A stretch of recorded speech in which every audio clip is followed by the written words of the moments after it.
Welcome to the Emerald City Hockey Podcast. Join RJ and Dylan as they discuss each week's Seattle Kraken news and top stories from around the league.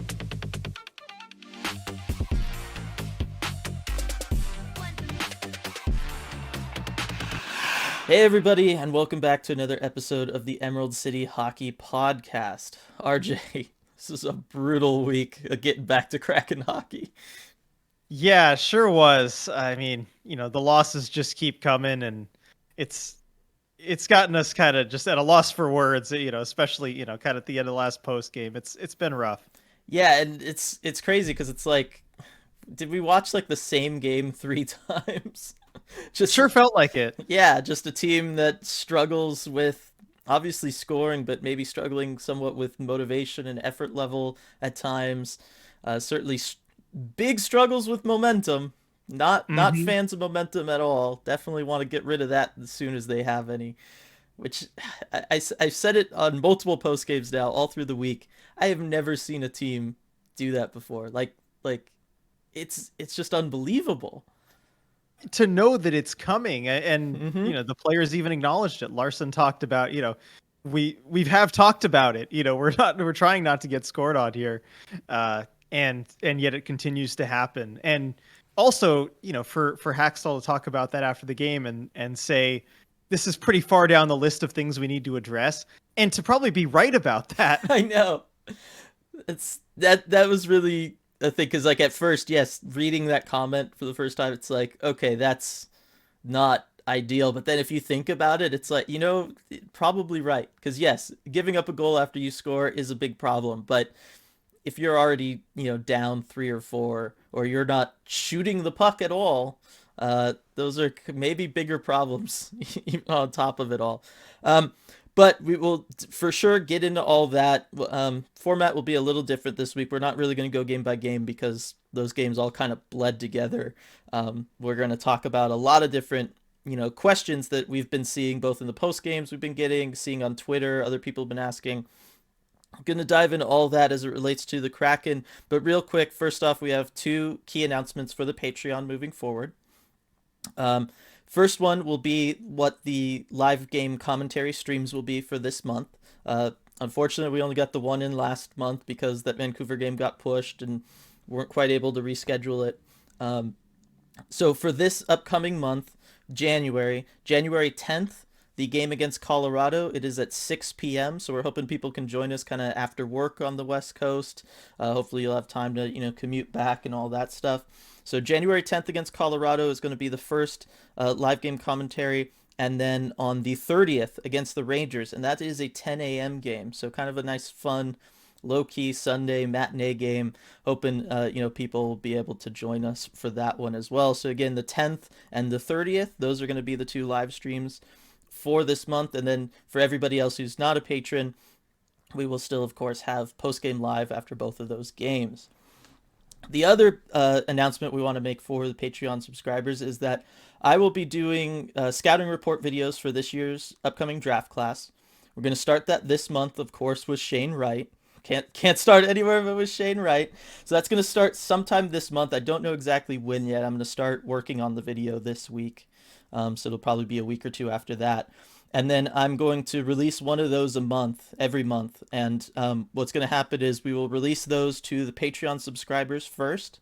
And then the next month when I release the following one, that original one is going to go up for everybody on YouTube. So if you're a Patreon subscriber, you're going to get access to the video a full month in advance.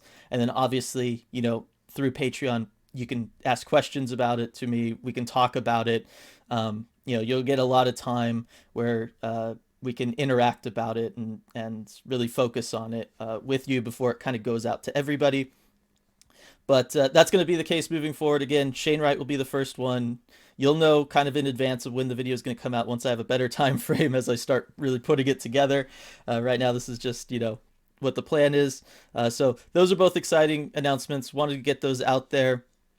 Again, if you're interested in joining the Patreon, we've got links to it kind of everywhere on social medias and stuff. If you're watching this on YouTube, this podcast, link will be in the description. If you're watching any of our post-game lives, the link's in the description. So You should have no problems finding it. All right. With that out of the way, RJ, first question when it comes to the Kraken, because we've got a couple here. One of the things we still see so much of, and it rightfully so, is related to are the Kraken struggles a coaching or a system thing? And I totally get it. Hackstall, he wasn't necessarily the most revered coach when the Kraken hired him. Definitely came out of left field for everybody, I think. That being said, I don't think it's been terrible, but we've talked a lot last week and through several post games this week about his style of coaching and how he's more of a developmental coach, and that there are other styles of coaching. We saw one last night in Boost Boudreaux, very different. And I think it would be good to start off this question just kind of explaining the three different types of coaching styles, at least as I see them. Right. And you and I have talked about it some. So to start off, we'll talk about a coach like Hackstall, a developmental coach, and really what that means. And ultimately what that means is these are coaches that focus on working with players and bettering them as players individually. And so last night I started on this a little bit on the post-game live. When you look at Jeremy Lauzon, right, he was playing really poorly at the beginning of the year. There was a lot of issues, but we've all been talking about how far along he's come as the year's gone on. He's gotten a lot better. His positioning's gotten better. His decision-making's gotten better. He's kind of opening up offensively at times. He's improving a lot. Will Borgen, being a young, inexperienced defenseman, has come in and played really, really well. Hayden Fleury, arguably playing his best hockey at times here with the Kraken. And then guys like Ryan Donato, who probably would not be in the NHL right now if the Kraken didn't exist. And he looks like he totally belongs in the NHL, potentially, a middle six guy, maybe even a top six guy at times. He just looks like a completely different player from what we've seen at some of his other stops along the way, certainly from a productivity standpoint. And I think a lot of that has to do with Hackstall and his system for developing players, and especially young players, and working on them on what some of their flaws are, what they're struggling with, bettering those, and then bettering them as individual players as a whole. And I think that that's really important, and we see it in those individual performances. What you run into with a developmental coach is they spend a lot of time focusing on developing those individual skills and individual players, putting a lot more onto the team as a whole from a motivational standpoint and from a kind of a responsibility standpoint. So they're not going to micromanage a game, a developmental coach. And we see that from Hackstall. He's not on the bench trying to talk to anybody really. He's not going to be tweaking things a ton in game. Yes, obviously everybody changes lines around if they're trying to get something going or whatever. But you're not going to be making like big systematic changes in the middle of a game and trying to implement anything like that. That's just not the style of this kind of coach. So you put things like motivation onto the team. You put things like certainly personal motivation. It's more of an idea of you as a player are a professional. This is your job. So it's on you to go out there and be motivated and play hard and, execute whatever it is we as a team are trying to do, because it is your job. I understand that a lot. Obviously, they are professionals. They are getting paid to do this. It makes sense that you would say that, okay, you've got to, do your job and you've got to show up and you've got to do X, Y, and Z.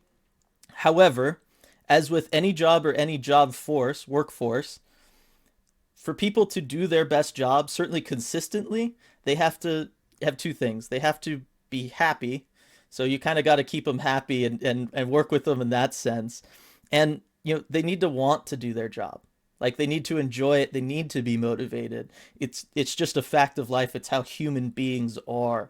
And so having a coach that's going to just kind of put off some of that motivational stuff and just say like, well, it's your job. You just got to do it. I'm going to focus on making you the best person at your job. And then it's on you from there to just kind of take the skills I'm going to give you and run with it. You run into problems. And I think that that's showing with the Kraken right now is they come out flat sometimes. Certainly they'll start games slow at times. And, certainly this week with the whole, we're going to give up a goal right after we score kind of thing. That's a motivational thing. That's a developmental coach not necessarily wanting to micromanage it, not wanting to get involved with the players in that way, just kind of putting it on them. And we're seeing that is the downside of a coach like that. For all the good and all the uplifting aspects for players individually, you struggle here, and that's certainly something that served him well coaching college hockey, right? Like that's how you want coaches in major, junior, college, all the way down to the squirt level, right? Like that's all we were ever trying to do at the squirt level. It's not about winning championships when they're 9. You're just trying to make them better players, teach them the game, all that kind of stuff. But maybe there's so much development going on at that age level exactly. too, that whoever's going to be able to develop the best is going to also win the most games as well. Yeah. So that's the Hackstall approach, and that's that developmental style of coaching. One of the other systems, and this is what I think Boudreaux kind of falls into, is yes, they're more strategic when it comes to having a system, and they're going to work on the system, and they're going to micromanage their system kind of game to game. But ultimately, a coach like Bruce Boudreaux, and I could not think of a better way of saying it, but they motivate with fear, right? And it's all about, I'm going to make your life a living hell, and I'm going to yell at you, and I'm going to call you out if you screw up, if you don't do something right. I'm going to make sure you know about that, and I'm going to do it in front of the team. And so I'm going to essentially use peer pressure and you're not wanting to disappoint me as an authority figure, and I'm going to use all that to make sure that you're giving it your all. And you know what, it totally works. It certainly works when that kind of coach is put into a new situation like we're seeing in Vancouver. Like that is exactly kind of what this Vancouver Canucks team needed, was they needed somebody that was going to really light that fire under them. And Boudreaux seems to have done it, obviously. Mm-hmm. But where you run into issues with a coach like this, and why me and RJ weren't exactly like, yes, this is the answer for the Kraken, is certainly come playoff time. Because what you run into is teams in the playoffs will kind of quit on coaches like Boudreaux, because at the end of the day, you're just yelling at them. And at some point, the threat level goes away, because at some point you just recognize, well, I'm a professional, I'm a grown ass man. You're talking to me like this. I make more money than you. You're talking to me like this, right? Like at some point, it loses its effectiveness. But especially in the playoffs, you need to help get guys kicked into that extra gear. You need to push them through the fatigue of having just played a full season and now having to sacrifice their bodies more than ever before on a deep playoff run. And just yelling at them or calling them out when they make a mistake is not going to do that. And that's why we tend to see these coaches fail in the playoffs. Very successful in regular season, horrible when it comes to playoff track record. And we see that with Bruce Boudreaux. Wonderful regular season coach. Has only made one conference finals appearance. That's it. Think of all those amazing teams he has coached. One conference final. So obviously it is not a recipe for success come playoff time. The third kind of coach are the pure motivators and the team guys. Like, we're all in this together, and I'm just going to make sure everybody's feeling good all the time. And if everybody's feeling well, they're going to play well, and we're going to win together. And the top person who popped into my head as a former Penguins fan was Dan Bylsma. And yes, you could argue he's somewhat of a developmental coach too, with all of his AHL experience and all of that. But really, at the end of the day, what he did with the Penguins was he was just a pure motivator. And he came in at a time, he made them feel good. They go on, they win that first Stanley Cup with him. And it does work, again, kind of for a time, because you're working with everybody, everybody's feeling good.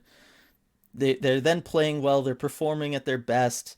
You get over losses really easy. You don't kind of get into bad streaks. You can keep winning streaks going, kind of, because everybody's really feeling it and getting excited. And we certainly saw that with those Penguins teams, right? They would go entire months without losing a hockey game. Absolutely incredible what they were able to do.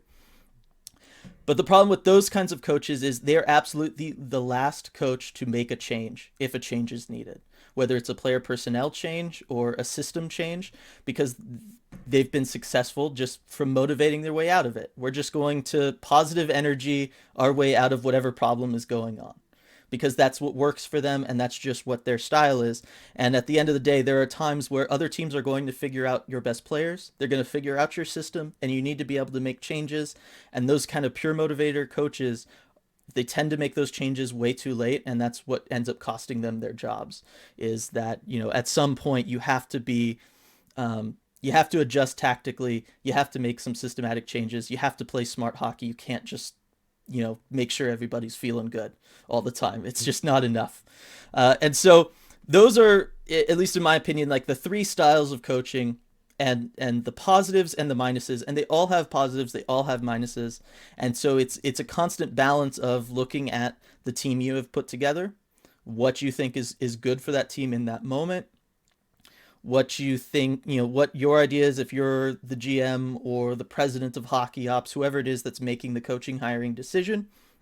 It's, yes, you're looking at your roster, seeing who's going to work best, and generally you're probably also predisposed to like one of those types of personalities better, just as someone you're going to have to be working with at the end of the day. That's what I think a lot of it comes down to. Who your friends are.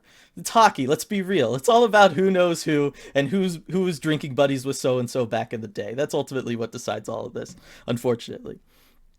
So that's where we're at, is we have Hackstall. He's a developmental coach. We're seeing the benefits of that as far as players that maybe were not as successful before being more successful now, players improving as the season has gone on, but the team as a whole is really struggling with motivation, with fire.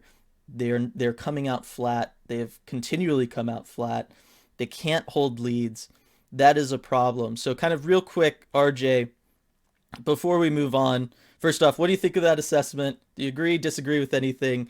And, is it a mistake for the Kraken to have taken this kind of approach where we wanted to bring in maybe some younger players in the expansion draft, and we want to focus on building our own prospects and have a guy like Hackstall, even if it means there are going to just be nights where the team is just not going to be there from an effort level standpoint? Yeah, well, first of all, I really like that assessment, and this is something that we've talked about a little bit. We've kind of developed this idea of the different types of coaches, and funny enough, I think even we were thinking about this independently. I was talking to my girlfriend who was asking about, like, well, is there a different type of coach you go after? How many types of coaches are there? And I kind of arrived at 3 as well. And yeah, it's I think a good way of thinking about it. And as far as the Kraken are concerned, whether this was the right way to go about things. It's tough because one of the factors that you didn't mention about, which is the best fit for a given team. You talked about it, kind of the way it's built, what kind of coach they had before. Mm-hmm. And oftentimes it's very rare that you'll see the same type, back to back when things aren't working. Often guys need a different type of voice. And that's so difficult with an expansion team because you've got 30 different picks that you've made that, all had different types of coaches that they were working with. In most other situations, you have an entire team or, most of a team that's all had the same voice, the same type of coach, that's been trying to motivate them for the last however many years. And you can kind of use that to see, okay, what does this group need? I don't know how you do that realistically with an expansion team. So that makes it difficult as well. Mm-hmm. But, as for a development coach, I don't mind that in general with an expansion team.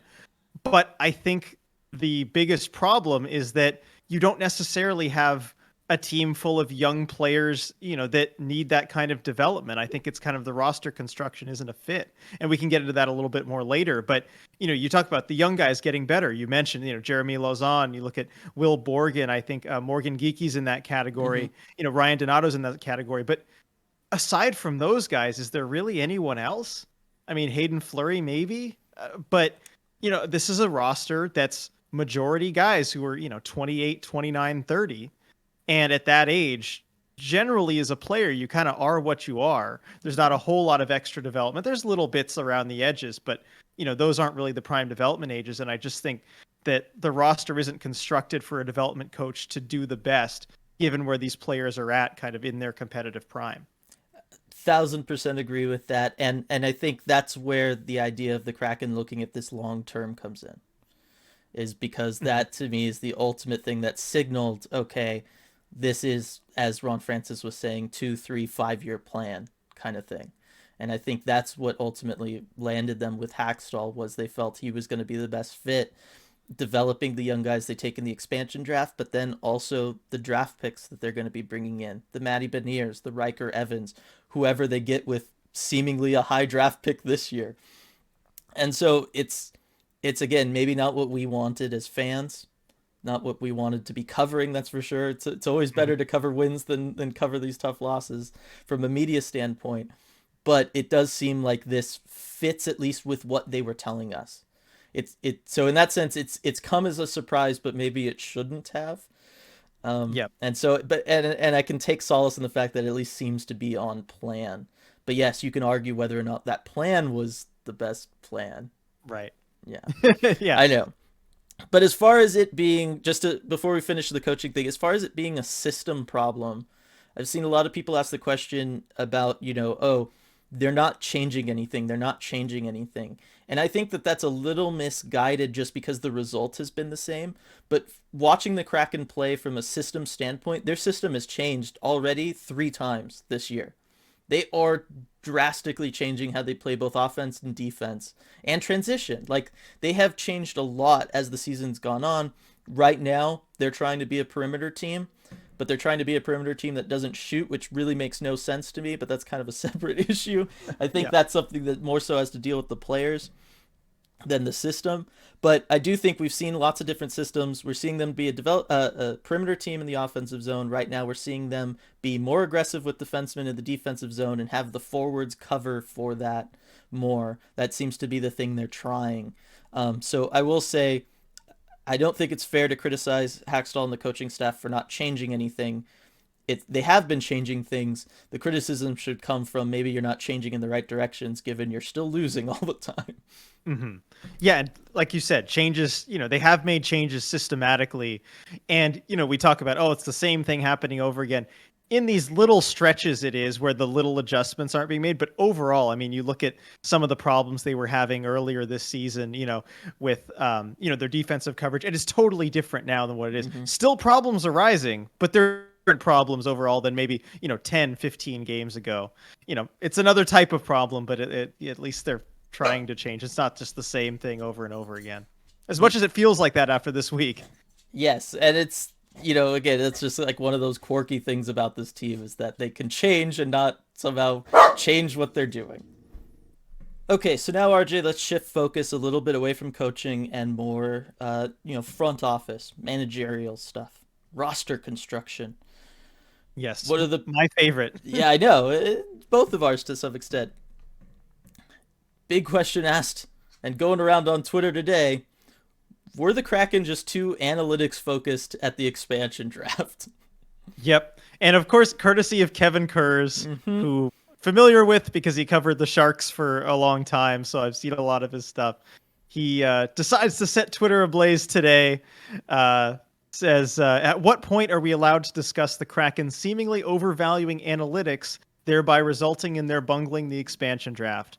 Or maybe their analytics team just isn't very good.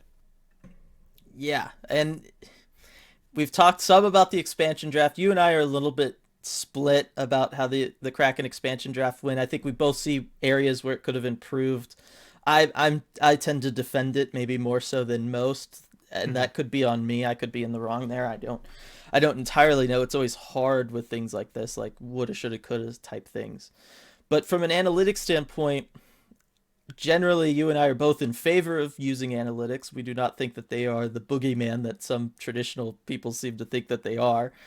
But it is an interesting question thinking about it, given that when you look at the analytics for all these players that you then take in the expansion draft, it does very much come down to the system that they were in before. Like, it's not just like, oh, this player is good analytically.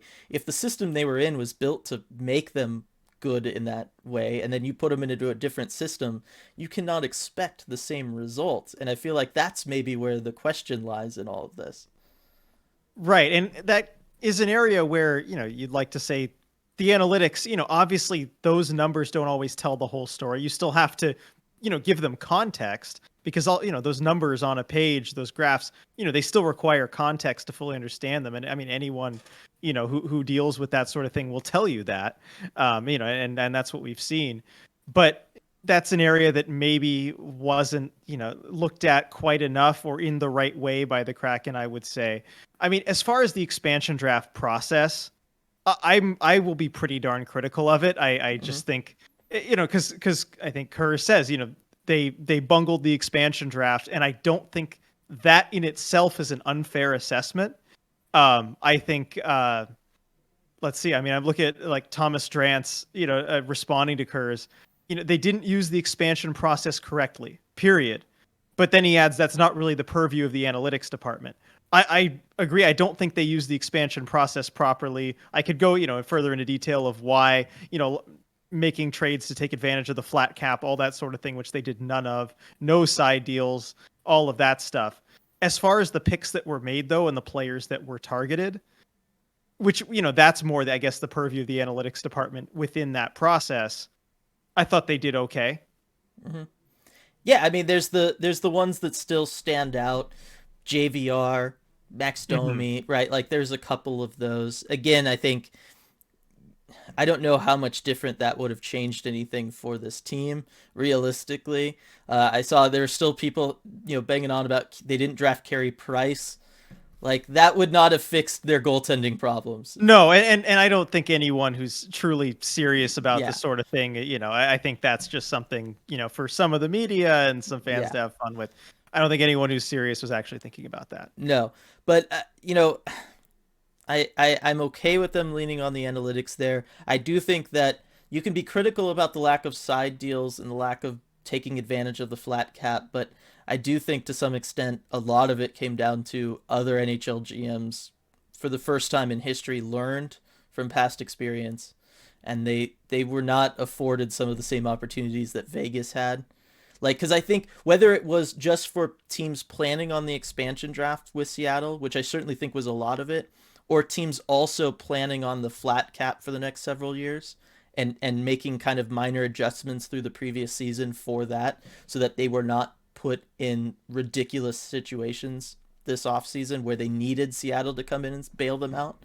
I just think that part of it comes down to the opportunities were not necessarily there for Seattle to take advantage of. And if the opportunities aren't there, they can't, you can't manifest those yourself. Right. And I don't think they were the same opportunities that Vegas had because there were GMs that were just tripping all over themselves to try and protect a certain player. I don't think you had that. But what you did have is the flat cap, which is a different. I know you addressed that teams maybe maneuvered a little bit so they weren't in such terrible situations. But there were those situations out there. And instead, you had the Kraken looking like they had almost no interest in taking advantage of that, while the Coyotes made a bunch of great deals and stockpiled assets. And you look at the Kraken, they have, $7+ million in cap space that's not doing anything right now. And I think could have gotten them some assets. And who knows, maybe there were some players that you target that had really negative value at the time that have turned it around this season. And you just have to rely on your scouting and your analytics, whatever it is, to target those players. I look at like a Vladimir Tarasenko, who probably had negative value at the expansion draft. And you look at the help that a goal scorer like that could have given, could give to the team, given that he's had this resurgence and the cap wouldn't have been a problem. You look at like a Shane Gostisbehere, which I know it's a longer contract. You've really got to think long and hard about that, but he had assets attached, right? That they could have done. Max Domi for 1 year. Like there's zero risk to that really. So I think there were some moves that could have been made there. Yeah, I agree. I think the one thing that maybe Seattle had to consider that Arizona didn't so much was it's your first year, new building. You want the fan base to get excited. Is the fan base going to be excited because you took on a bunch of bad contracts and guys like Louis Eriksson and Andrew Ladd, who, you know what I mean? And that's who they're watching year one. I think I'm not saying they should make as many of those moves, just one or two, not, Arizona makes 5 or 6 and completely does that. But, those moves were out there and certainly making one of them. I mean, it doesn't make your team any worse just using that cap space to get an asset, just on top, heck, wave the guy, whatever, but get the asset. So that's kind of more, what I'm getting at. But I have a question for you here, Dylan, because I like that your take on the Vegas expansion draft and kind of one of the reasons they did so well that I've heard you say in the past. And that's that they really went at it heavily from a scouting perspective. I mean, they had guys within the organization that had scouted, the furthest reaches of the league to such a great extent, guys that really knew just about everyone around the league. And so they were better able to identify these depth guys that maybe just kind of needed a bigger role, more opportunity, because that's really what led to their success, finding the William Karlssons, the Marchessaults, the Smiths, these undervalued players.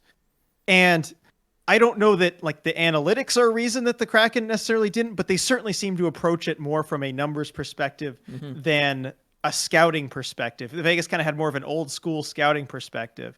I'm interested, now that we've kind of have these 30 games of hindsight on the expansion draft, what do you think of the difference of the way that it was handled by Vegas versus Seattle in that respect? Yeah, no, that is an interesting thing that, yes, I have talked about that before, and I don't know why I didn't equate it to the difference here before. But you do bring up, you do bring up a really good point, because I do think that's how Vegas was able to find those guys. Karlsson maybe less so, like that was just so ridiculous what he was able to do year one. But Marchessault, like anybody who watched Florida at that time knew that Marchessault was a player perfectly capable of handling a top 6 role that he was just not going to get in Florida. And that you could give him a contract and he was going to live up to that contract. You just could see it watching him play. You could see it with Shea Theodore in Anaheim, who was not getting top roles just because of how deep the Ducks were defensively. But the times he was getting opportunities, you could tell this guy is amazing. We need to figure out a way of getting him, and we'll leverage whatever we have to do. If we have to take Clayton Stoner to do it, we will do it, and we'll end up with the best player, like arguably a better player than was even going to be available to us if we took Jakob Silfverberg, right? And so I think that's where McPhee and those guys in Vegas kind of handled the draft a little differently, is that, yes, they identified very much the players they thought were going to be the most successful players because they just thought they were the best players. Just because they passed the eye test. They could see the potential there. They could see that when there were injuries in these other organizations and these guys had to step into bigger roles, that they could handle it. But maybe that organization isn't obviously valuing them in that role because they're not always there, right? It took an injury for them to be in that situation. I do not think the Kraken looked at it as much that way. Granted, again, hard, you've got COVID-shortened season, you've got different things going on all over the place. Maybe that factors into it. But yes, I do think that they took a much more analytics approach, which in general I'm in favor of. But when it comes to an expansion draft, you then have to somehow quantify and put into perspective every player's personal analytics within then their team, their team's success and the system that team is playing, and how much of those numbers you think are going to translate outside of it. And that's where you really need, traditional scouting to see some of these guys, right? You and I talked a lot about Mason Appleton all year. We knew Mason Appleton, his style is going to play kind of anywhere, just given who he is. But not everybody has been like that, and I think that is where maybe, yes, the over reliance on analytics at the expansion draft was potentially a problem. It's also so I guess let's stick with that theme, and let's talk about maybe some of the players we think are kind of regressing from where they were last year just because of the change in scenery and the change of system, because I do think that applies to some of the players that the Kraken did end up taking. I think the poster child for this is Alexander Wennberg. Absolutely. Like his analytics were fantastic last year. He was, and really his counting stats were good too last year. And he passed the eye test to an extent, maybe not as much as a Marchessault did back in the day. But I think that a lot of it just had to do with he was playing on a really, really good Florida team. And I know he wasn't technically an expansion draft pick, okay? But it still applies, because I do think that they used analytics when it came to the free agents too.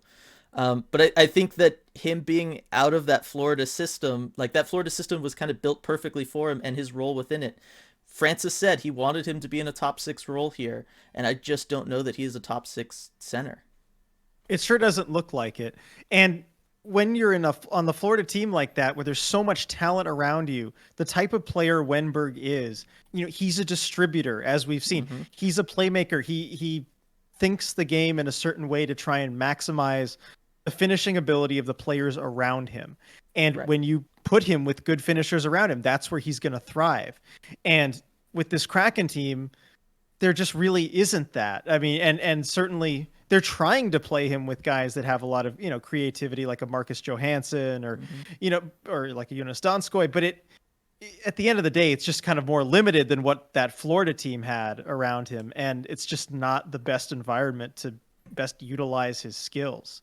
Yeah, exactly. He is more of a complementary piece. And in Seattle, given that, teams don't just have 40-goal scoring wingers available to expansion teams, Seattle wasn't going to have access to the kind of finishers or guys higher in the lineup that's going to take maybe some of the, defensive pressure off somebody like Wennberg. So again, hindsight is 2020. It's a lot easier to say it now after everything's gone down. But yes, that was, Wennberg to me is the guy that kind of stands out as, the analytics and everything made him seem like a slam dunk. And yet here we are. It's kind of a problem. And I think that applies to some of the defensemen too. Although I think some of the issues the defensemen have are separate from things that would show up analytically. But, certainly when it comes to goaltending, how much do we think is just regression from being out of certain situations? Obviously, I don't think either of us think Grubauer and Drieger is as bad as the numbers are for this year. And no, certainly not. This is not the goalies that they are just long term. I mean, certainly the Grubauer sample size shows you that. It's clear. Yeah. But yeah, being taken out of a situation that he'd gotten used to, it can be jarring, especially for a guy who relies on the mental side of the game so much, as much as Grubauer does. It can be a tough transition. Right, and just the style that Colorado was playing in front of him is very different than what the Kraken have going on here. Oh, for sure. And so it's not unusual to expect some regression. And now, obviously, this has been extreme and unsustainably bad. I keep saying, and yet we keep continuing it. Yeah, very few goalies in the last 10 years have sustained this kind of bad play for very long. At least without just being out of the league at a certain point. Right. But I do think the same applies to Drieger too, coming over from Florida. Again, Florida was built as a very different team. They are kind of where we've got aggressive kind of defensemen, and you're going to see a lot of long shots, and you're going to see them come in, and you're going to be able to make that save, and that is not how the Kraken have been playing. Kraken defensemen come in really tight to the crease, or they're behind the crease, and it's putting a lot of pressure on these goaltenders to step up and make huge saves, like big time saves, and those were not the situations that these goaltenders came from before. And so I think there are goaltenders that can handle that and like that, but these were not necessarily those kinds of guys. So I think that's where some of this stuff comes into play a little bit more. But yes, so there's that out of the way. So now, as kind of the last question before we get on to, where we go from here. This is something I've just kind of finally came to me as watching these last couple of games. Are the Kraken just, the players maybe not like the brightest when it comes to hockey sense? And I know it sounds bad. I do not want this to be taken out of context as me calling them dumb or not smart. But when it comes to on-ice vision, quick thinking, like playmaking sense, hockey sense, in the most, literal interpretation of it, is this just a team of guys that don't necessarily have a lot of that? And there are tons and tons of players around the league, some of which that are very, very good, that don't have a lot of hockey sense. It's totally fine. You can get by based on pure skill if you're put into a situation where that's all you have to focus on. You could argue that to some extent, guys like even an Alexander Ovechkin earlier in his career didn't have a lot of like team hockey sense around him. He has developed it over the course of his career. We see that very much so now, and it's helped him a lot as he's gotten older physically. But just the idea that he was just going to shoot 1,000 times, and that's how he was going to score goals, and he was just going to run over people to get into a shooting lane and shoot and score a goal. Like, that was all he was doing. He was so talented it didn't matter. But that's kind of what I mean is, are some of these guys just like, this is how I play, and so I'm just going to play that way. And then when you're put into certain situations, it doesn't quite come of it. And I think the perfect example is kind of some of the stuff we've seen from Lazon, but really the play from Will Borgen last night on the first goal for Vancouver, where he just clears the puck kind of blindly in a hurry, even though no one's really pressuring him, out of the corner, and he just throws it right up the middle, right on, like tape to tape to a Canucks player who, of course, shoots and scores from a high danger standpoint, rather than, maybe slowing it down or thinking, I don't know what's behind me, because no one does, right? We don't have eyes in the back of our head. So I'm going to take the safe play and I'm going to throw it along the boards. And even if it's a Canuck that's there along the boards, at least they're going to be like out of the way, and they're going to have to take a sec to collect it off the boards, right? Mm-hmm. And everyone around can deal with it. We'll have time to deal with it. Exactly. You live to fight another day here. Exactly. Rather than trying to make something happen. And so we've noticed that offensively too, guys are trying to make passes when they have open shooting lanes. You know what I mean? Like, there are opportunities that are around for a lot of Kraken players that are not being taken. And so I'm wondering, trying to think back, and you can maybe help me with this, RJ, was that the case for these guys in their previous spots? And it just so happened that the Kraken drafted like 30 guys that were just kind of more one-dimensional players and thinkers, and that's I guess a better way than saying that they're not smart hockey sense wise, is just that they're one-dimensional thinkers. That's a nice euphemism there. Yeah, I know. It's still not great. Like I said, there's no good way of saying any of this, but I hope that the point is coming across that it's not too terrible. No, I get what you're saying, and it's an interesting question, certainly, because we've seen kind of so many examples of this up and down the lineup too. Mm-hmm. I mean, you talk about Borgen's turnover, and that's the kind of thing you teach squirts, right? Like, Hackstall's not in Borgen's ear saying, okay, if you get pressured here, just throw it up the middle, and just something will happen. You know what I mean? That he's not being coached that way at any level. He's never been coached that way. It's just kind of an instinct thing, and where you just have to let that hockey IQ take over. And looking at the whole season, it hasn't just been Will Borgen, by the way. It's been a lot of guys.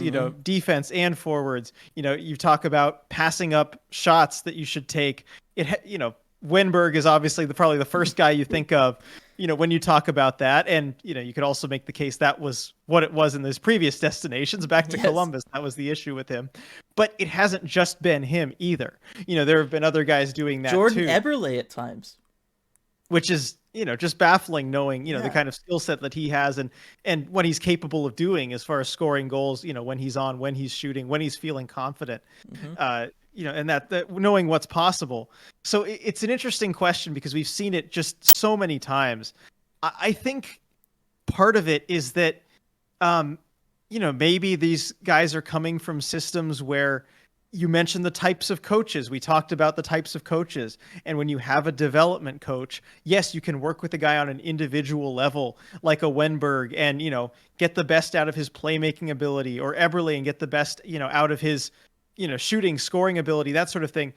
But at the end of the day, that's the individual level. At a certain point, they've got to make those decisions when they're on the ice. And the system, for a development coach, it puts a lot of that decision-making on a player. It's not so much about putting them in the spot where they're going to kind of have only one option to do, what they're supposed to do.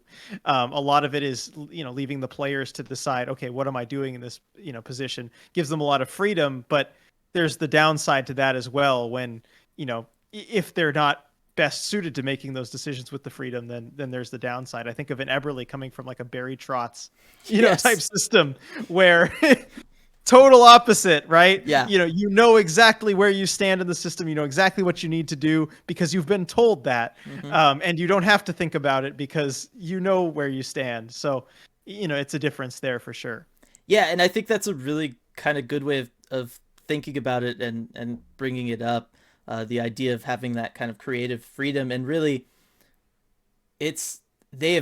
most of these guys have probably never had that all through, growing up and developing. And, I said, ideally you want developmental coaches in places like college and in the major juniors and all that stuff. But the bottom line is those have all become big businesses where winning is ultimately the thing that matters the most. And so they have not always prioritized themselves developing players. So it is entirely possible that you could have players like a Jordan Eberle who at 31 years old has never been in a system where he's been told to just go out there and make plays.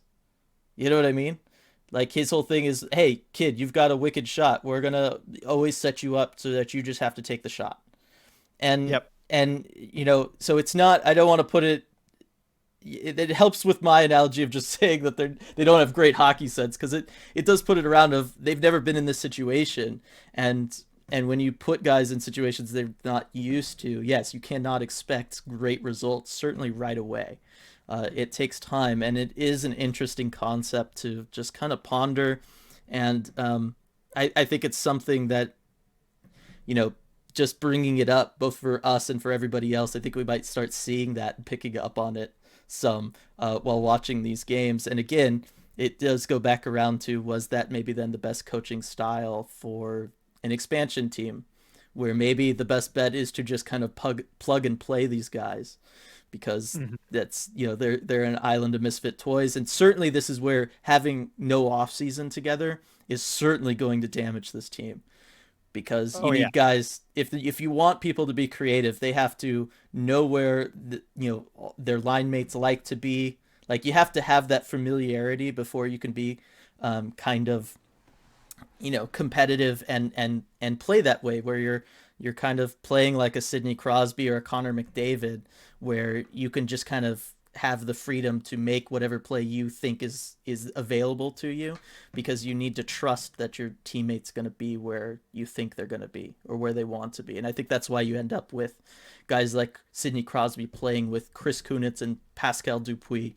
Like, who would ever think that? But it's they thought the same way. They had that same kind of on the fly creative instincts that Crosby had, and so it worked.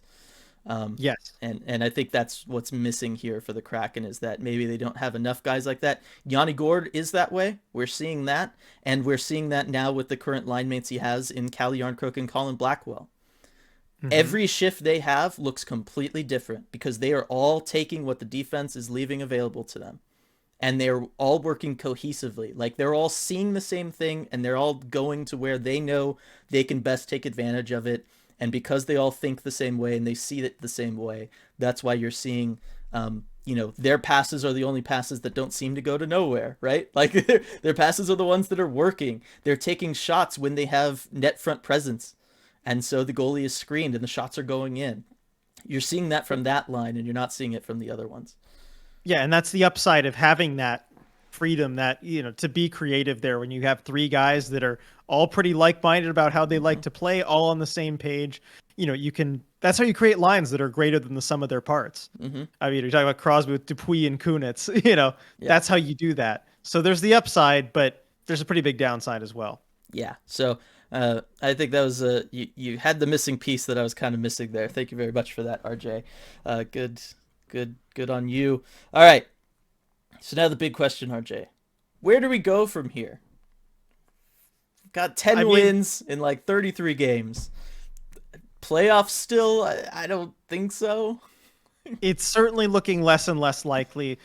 I don't know about you, but weirdly, the game the game that did it for me was 2 games ago. Like, the Flyers game, it looked, fairly competitive, but what did it for me, it was just that next game against Calgary where it all kind of fell apart. And I'm really just kind of looking forward now. I don't think playoffs are realistic at that point. I've tried to hold off on that as long as I can, because we've seen with the Canucks, you can always just get hot and kind of get back in the race. And there's still a lot of season left. But I don't know. How are you feeling about this? No, I'm with you. And I think the Calgary game kind of did it. And then this last game was just like the, okay, if you really weren't seeing the writing on the wall, you kind of have to now. And that is that, yes, this team, barring a miracle run, is probably not making the playoffs, not going to be close to making the playoffs. What is it, 10 points now? 9 or 10 points back from being second to last in your division. 7th in your division. You're double-digit points-wise. You're 5 games back of being 7th in the division. That, to me, is the most damning and the most, uncomfortable reality that has to be faced, is just that is where you're at. And so I think yeah, I'm kind of at the point where yes, I'm probably like you. I'm looking forward to the off season. I'm starting these scouting reports for these top draft prospects. Looks like we're gonna get one of them, one of the good ones, hopefully. And it certainly it seems like the post game live chats have been there for now a little while. Oh yeah, for sure. And again, we've been trying to hold off on this because we know it's not over. It's just you've got to start seeing those signs that leads you to believe the turnaround can happen in time. Yeah. And we're just not seeing them. And we've we've got to play it straight with all of you. We're not going to just kind of have the blinders on. We got to tell you what we're seeing, and this is it. Yeah, I mean it's again crazy. There's 49 games left. Yeah, not even halfway through the season. But when you have the coach coming out and saying basically that the list of things that need to be worked on and improved in order to be competitive and win is so long that something like giving up goals less than a minute after you score on 3 consecutive games is like way down there, that kind of tells you even where the team is at this point. And so I think it's fair for all of us to kind of be there too. Yep. So as far as specific steps on where we go from here, obviously the next most important thing becomes the trade deadline. You and I have talked numerous times about, kind of what we think is going to happen. You want to just kind of bring it up once again real quick? Yeah, I mean, just to recap, because we've gotten these questions a lot, as it shows, the post-game chat's been there for a while. But, basically you're going to be looking to trade guys on expiring contracts, guys who you don't view as part of the long-term core, for draft picks and prospects. And I think mostly draft picks. Yeah. Just given how light they are on, the Kraken are on draft picks, they don't have that whole backlog of prospects. That's probably what we're going to see. Certainly not in position to add anything. That's probably what we're going to see. Yeah. And then really after that, there isn't much as far as the rest of the season goes, unfortunately. You have some stuff to look forward to, such as like when Michigan season's up. I do think that, certainly if you're out of it, I think it really benefits calling up Beniers, going ahead and burning that year off his entry-level contract, but getting him around the team, get him used to the NHL lifestyle, get him used to the speed of the game, all of that, I think. And I think that'll be something fun for us to look forward to. Not sure that any other prospects are really going to, go through that. I don't know that you're going to see a lot of, okay, we're going to bump some of the younger guys up the lineup, so to speak. Like that's not really there for this kind of team. Well, I mean, one thing I think that could happen with the trade deadline is, you have a couple guys that get moved that maybe that just kind of does it. You're not going to have these 8 defensemen always competing for, if Giordano gets moved, that means, you're seeing one more of Fleury, Borgen, or Lozano in the lineup every night. And, and that could be good for their development. For sure. Otherwise, it's just talking like contracts, but my guess is they're not. Usually players don't want to go through contract negotiation mid-season. Maybe that changes if the team is really like, okay, we're just completely out of it. So you're not as worried about having that distraction. But my guess is we're not going to see any movement on like a McCann extension until the actual offseason hits, unfortunately. Yeah, agreed. But there will be plenty for us to discuss as it comes to all that kind of armchair GM stuff that we can do in a future podcast, because this one is nearing its end. A lot of expiring contracts at the end of this year. It should be fun to really dig into that as we get towards the end. But we're going to finish on, a question that was asked the other night in one of the post-game lives, and I think it's a good question, and it's kind of something nice and fun that we can end what has otherwise been maybe a little bit of a downer podcast. And that was from one of our viewers, Braun. Always appreciate having Braun in chat. And yes, kind of how's it been being a reporter? Like, how's it been being media people through all this? And I'll give you, kind of the floor, because you've obviously been around a lot more of it than I have from a, reporting standpoint. So how's it been, RJ? Well, it's definitely a new experience, for both of us. And, you've been around it a little bit too, and you came up to visit. But I wasn't really sure what to expect. Again, I've never done this before. And I guess the first real takeaway is just how much really knowledge you get about kind of the feel of the team, what's going on, because I was the type of fan, when I was growing up, that was always super plugged into, what my team doing. I'd watch every game. I do, all that stuff. And, but I didn't realize kind of how much I still missed, I guess that happened at practice every day, things they were working on. I didn't always watch all the media availabilities and stuff. I didn't see kind of how the players were behind the scenes, joking around and stuff. They have their own personalities and all that stuff. So I guess it was cool to see, just all those little things that really give you a kind of a complete feel for where everything is at. I certainly wasn't sure what to expect as far as kind of the people around that I'd be working with every day. And certainly in dealing with someone like me who was new to this and was maybe from a bit more non-traditional media. And that might have been the biggest pleasant surprise, because everyone that I've worked with has been super nice and, willing to help me out with things. First few days, I just kind of flat out asked for advice as far as doing this. Like, I've never done this before. Got any advice for someone new?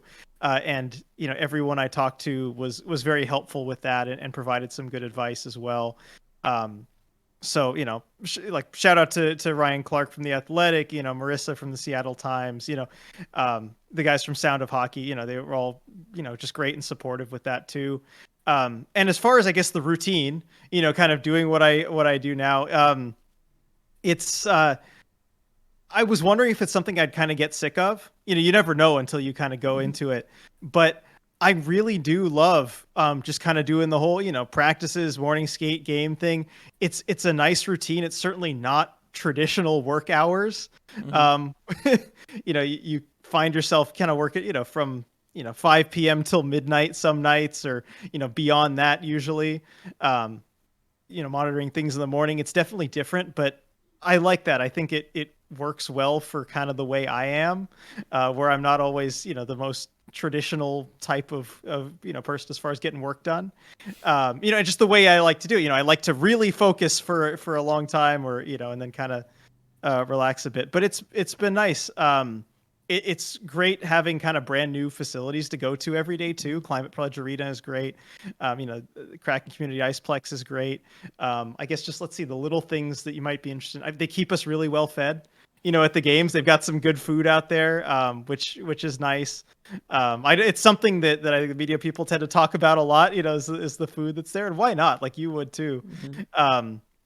Yeah, I mean, I don't know, any kind of follow-ups there. What do you think, Dylan? Yeah, I mean, just getting to go to the games is pretty awesome. Like, you got a great seat to every home game, which is amazing, and I think that's something that all of us that aren't getting that every single game are very envious of. Yeah, it's been interesting also, just the different way of dealing with the team, because really my only experience has been from like actually being a part of it, right? Being a scout and being on that side of it. So I'm communicating with the coach and the GM and the assistant GM just, usually through email, because I wasn't in Portland all the time, obviously. But just when you are around and at, you're meeting them at combines and stuff, and you're in your little group pocket thing moving around as all the teams kind of do that individually, it's very different, because you're like on the inside, right? And here, when you deal with members of the team, whether it be players or coaches or whatever, it's very much like it's just such a different relationship, and the way they talk to you and the way you address them is so different. So that to me was something that was kind of like, okay, I got to get used to this standpoint, being more professional, less casual, just because that's what I was used to. But at the same time, there is more of an understanding there than I think I thought of before, and I don't know why I didn't think that there wouldn't be, but players, coaches, they understand that your job is to ask them these questions, whether they want to be asked that question or not, right? Like all that stuff, and that there is, to some extent, those kinds of personal relationships we've seen. Maybe we haven't necessarily had the time to develop them with anybody, but we've seen some of the longer term reporters or the people around hockey, certainly some of the visiting beat writers, and with their teams that they cover, right, that they're around a lot. You see that kind of more casual and and personal friendship kind of thing going on. And I guess I was a little surprised to see that at first, but pleasantly surprised, because I do think that that's important, and I do think that it's one of those things that when the media and the team can work kind of together in that and understand where each other's coming from, then both sides can kind of get what they want out of the other a lot more easier. And I think the Kraken have been doing a good job with that. And so I think that's one of the big things that stood out to me, was just how absolutely. Yeah. You make a good point there too. And, working with the people involved with the Kraken and their, and their media team and their PR team, like, yeah, exactly. When there's that working together, it just works a lot better, for both sides, and just kind of having that communication and understanding, kind of where everyone's at. Where certainly, again, this is the first time doing this, but from everything I've heard from other people who have covered other teams or or whatever, this is not necessarily the case at most places. And, heck, even allowing, a more non-traditional outlet like us, to do what we do. That's some very progressive thinking on their part, and I think it makes everyone better for it. But they've been great in that regard as well. Yeah, for sure. So that's been our experiences through all this so far. Still encountering new situations as it goes on. For sure. But it's keeping things fresh and exciting, and it's just been such a wild ride, and really could not do it without everybody who's supported us along the way, both in our personal lives, our families, all that kind of stuff, and then of course everybody who's been checking out the website, listening to podcasts like this one, joining us on the post-game lives, following us on Twitter and stuff, right? I mean, you talk about them kind of taking us in as a non-traditional media outlet. That was really because so many people took to us, and they gave us the numbers. Without that. Yeah, you guys gave us the numbers that we could go to the team and kind of be like, well, look, this is our reach. This is the stuff we're doing, and people seem to be responding to it. And they looked at that and they said, okay, we think there's something there, and we're gonna, move forward with this kind of relationship. And that's really awesome. And like I said, that does not happen without everybody else kind of helping us out there. So, say it all the time, but thanks. Yeah. I know that it sounds super enthusiastic, but really, thank you so much, everybody who's helped us out along the way, and just supported us in general, even if it's simply by following us on Twitter. It's helped us out immensely, and we appreciate all the love. But that is going to do it for this episode of the Emerald City Hockey Podcast. Quick reminders: Patreon, going to be starting those monthly scouting report videos. And then this month's live streams are going to be for the Colorado game, January 10th, and that's at 6 p.m. And then January 30th against the Rangers, and that is 10 a.m. So a nice, fun kind of pseudo morning game. We can all have brunch. It'll be great. It's going to be great. And then we're going to get back to the Patreon exclusive podcast later this week as well. Last week just didn't quite work timing wise, because all those games jam packed together in just a couple days when we would normally record and put it out, and it just wasn't working for us. But we're going to get back to that as well, and that is weekly now. So that's something else to look forward to that. Yeah. So that's it for RJ and I. Thanks so much for joining us once again, and we will see you next time.